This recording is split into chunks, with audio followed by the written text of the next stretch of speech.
আসসালামু আলাইকুম, welcome to Parul show. আজকে আমি তৈরি করে দেখাবো ইতালিয়ান ডেজার্ট তিরামিসু। তো চলুন দেখা যাক কীভাবে তৈরি করছি। তিরামিসু তৈরি করবার জন্য আমি প্রথমে 3টা ডিম নিচ্ছি। ডিমের কুসুমটা আমি ইউজ করব, তো ডিম থেকে কুসুমটা আলাদা করছি। সাদা অংশ থেকে কুসুমটা আলাদা করে নিচ্ছি।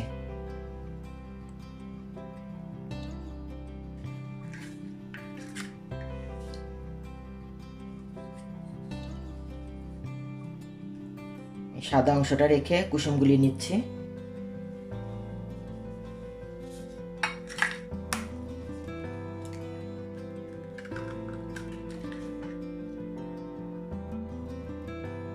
ডিমের 3টা কুসুমকে আমি আলাদা করে বোলের মধ্যে নিলাম। এই বোলটার নিচে গরম পানি আছে। তা আমি এখন কুসুম 3টাকে চিনি দিয়ে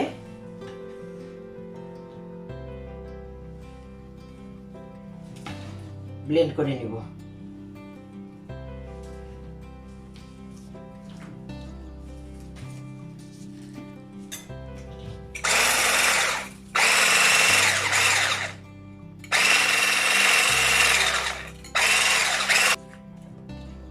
কুসুমটা একদম সাদা করে নিতে হবে। চিনিটা ব্লেন্ড হয়ে কুসুমটা সাদা কালার হবে।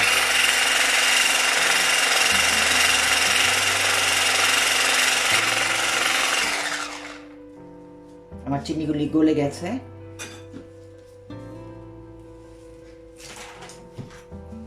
এখন পাতিলটা আমি নামিয়ে নিচ্ছি। মাস্কারপোনে ইউজ করছি।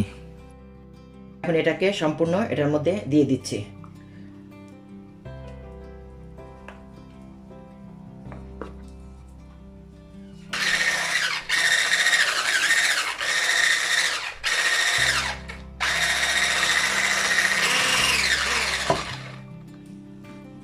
এখন আমি এটাকে এক পাশে রেখে আমি এখন হুইপ ক্রিমটা বানিয়ে নেব।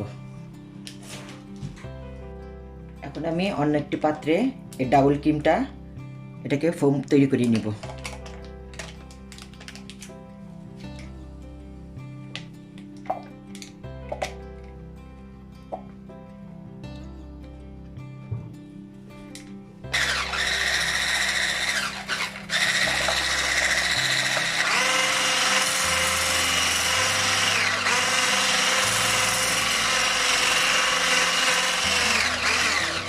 তো আমার ক্রিমটা হয়ে গেছে।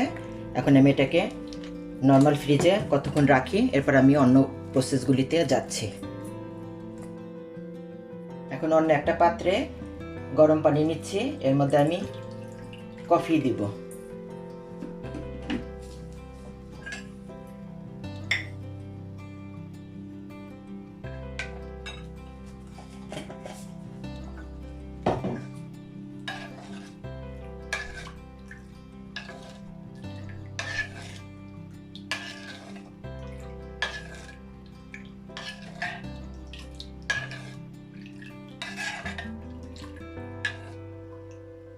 এটা আমার তৈরি হলো। এখন আমি অন্য আবার আর এক প্রসেসে যাচ্ছি। এখন এই হুইপ ক্রিমটা আমি মাস্কারপোনের সাথে মাখাই নেব।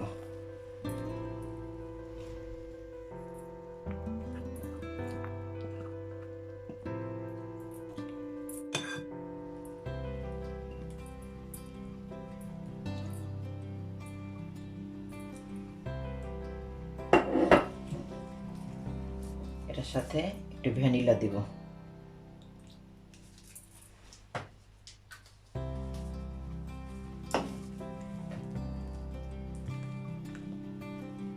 ভালো করে সবগুলিকে মেশাতে হবে।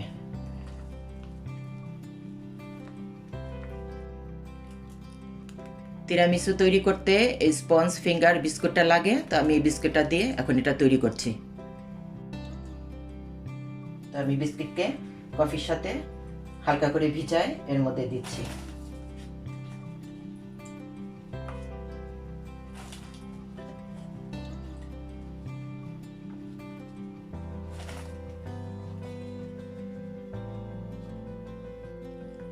এখন আমি ক্রিমটা দিয়ে দিচ্ছি।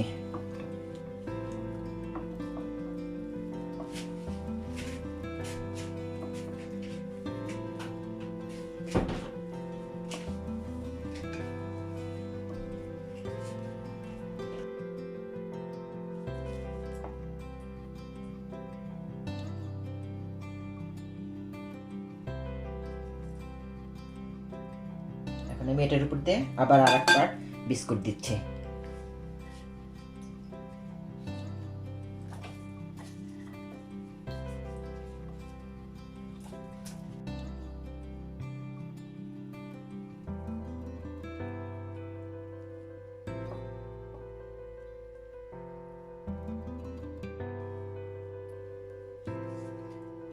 আমার বিস্কিটের উপরে ক্রিমটা স্প্রেড করা হয়ে গিয়েছে। তো এখন এটাকে আমি 5-6 ঘন্টার জন্য নর্মাল ফ্রিজে রেখে দিব, তারপর আমি এটা গার্নিশ করব এবং তখন দেখাবো। তো ফিরে আসছি 5-6 ঘন্টা পর। ফিরে আসলাম 6 ঘন্টা পর। তো আমি এখন এটাকে কোকো পাউডার দিয়ে ডেকোরেশন করছি। এখন আমি কোকো পাউডার দিয়ে এটা ডেকোরেশন করছি।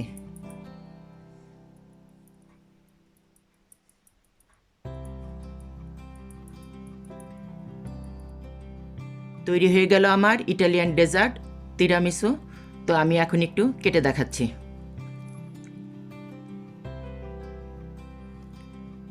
আমি আশা করছি আজকের তিরামিসু রেসিপিটি সবার ভালো লেগেছে এবং আমার এই রেসিপিটি আপনাদের ফ্রেন্ডস ও ফ্যামিলিদের সাথে শেয়ার করে আমাকে কমেন্টস করে জানাবেন কীরকম হয়েছে। আমার ভিডিওটিতে লাইক দিবেন ও শেয়ার করবেন এবং পরবর্তীতে আরও নতুন নতুন মজাদার রেসিপি পেতে আমার চ্যানেলে সাবস্ক্রাইব করবেন। আমি আবারও আসবো নতুন কোনো রান্নার ভিডিও নিয়ে। সে পর্যন্ত সবাই ভালো থাকবেন, সুস্থ থাকবেন। আমার ভিডিওটি দেখার জন্য সবাইকে ধন্যবাদ। আল্লাহ হাফেজ।